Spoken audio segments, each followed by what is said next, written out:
Let's learn 10 more advanced English words.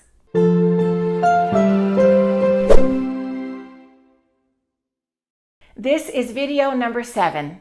Let's get started. The first word is mediocre. Mediocre. Mediocre means average, right in the middle, not good and not bad.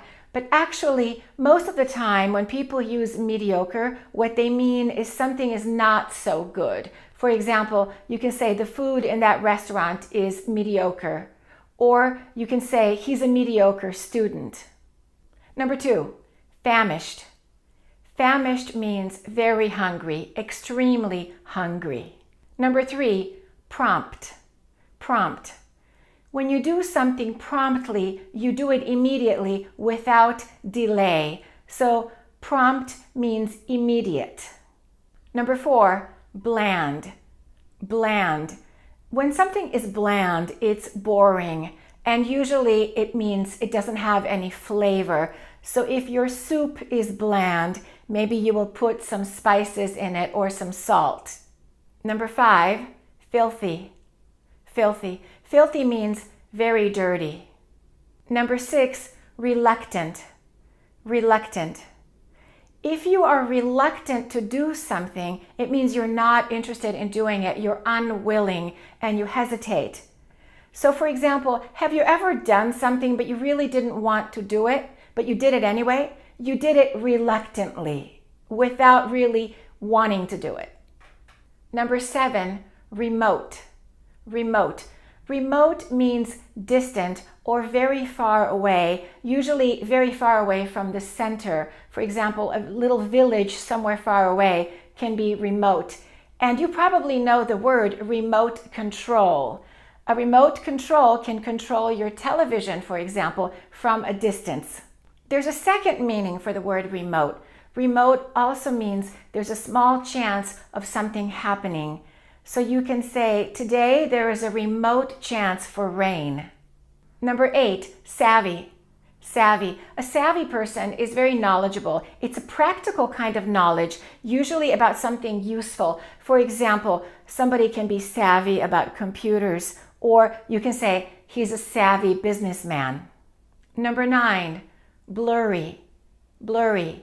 Blurry means not clear and not very visible. For example, when you take a picture with your camera and you're moving your hands, what happens? The image is blurry.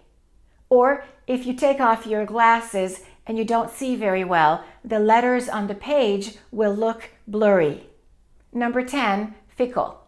A fickle person changes their mind a lot and they don't know what they want. They're very changeable and especially related to emotional things and relationships. So you can say, one day she loves him, one day she doesn't. She's fickle. And children can be fickle also about what they want to eat or what they want to do. And as usual, at Accurate English, you're always learning more than one thing because that's the fastest way to improve your English. So now I'm going to read these words in sentences and I'm going to teach you to pay attention to how you connect the words together and which words you stress. Repeat after me. Number 1, everyone was surprised when the mediocre team won the championship. Let's connect was surprised. And here we have 3 different thought groups. Let's do that one again. Everyone was surprised when the mediocre team won the championship. Number 2, after being lost in the desert, the man was thirsty and famished. We're going to connect lost and in, lost in. And thirsty and famished, we can eliminate that D in the word and. Thirsty and famished. After being lost in the desert, the man was thirsty and famished. Number 3, thank you for your prompt reply to my email. Let's hold the T of prompt so we don't say prompt reply, we say prompt reply. And remember, we stress the noun, so we're going to stress reply more than prompt. And email, pay attention to that. The first syllable is stressed.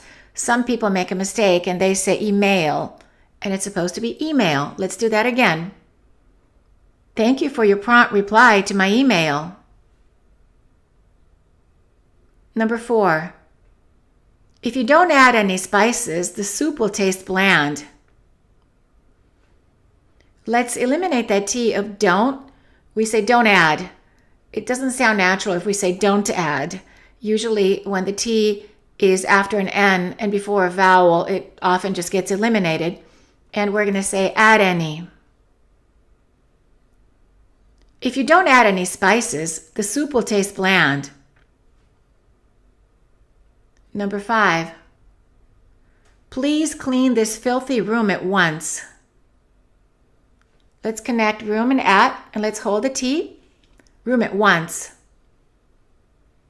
Please clean this filthy room at once. Number 6. Even though he was sick, he was reluctant to go to the doctor. Let's connect was and sick because there's only one S. When we have two, it becomes one. Was sick. Reluctant to. Same thing with the two T's. Only one, reluctant to. Even though he was sick, he was reluctant to go to the doctor. Number 7. They traveled to a remote island that has no electricity. Let's connect remote and island, and that T is going to be between two vowels, so it's a fast D, remote island. And let's hold the T of that. They traveled to a remote island that has no electricity. Number 8. The savvy businessman made a lot of money on his investment. Made a lot of money. Let's connect all of those words. Made a lot of money. And let's eliminate the H. On his investment. And let's link the S to the I. His investment. The savvy businessman made a lot of money on his investment. Number 9. When she took off her glasses, the letters became blurry. Let's connect took off. And let's eliminate the H of her. Took off her glasses. When she took off her glasses, the letters became blurry. And number 10. The fickle customer changed his order many times. Changed his order. Let's connect the D to the I because the H is eliminated. And let's connect the S to the O. His order. The fickle customer changed his order many times. If you are already an advanced English speaker, I strongly recommend that you keep improving your vocabulary. This will take your English to that next level so that you can read English newspapers and books, and you don't have to look in the dictionary all the time. But there are so many other benefits as well. There are many social situations, especially when you're talking to educated Americans, where you will feel comfortable and confident because you have a rich English vocabulary.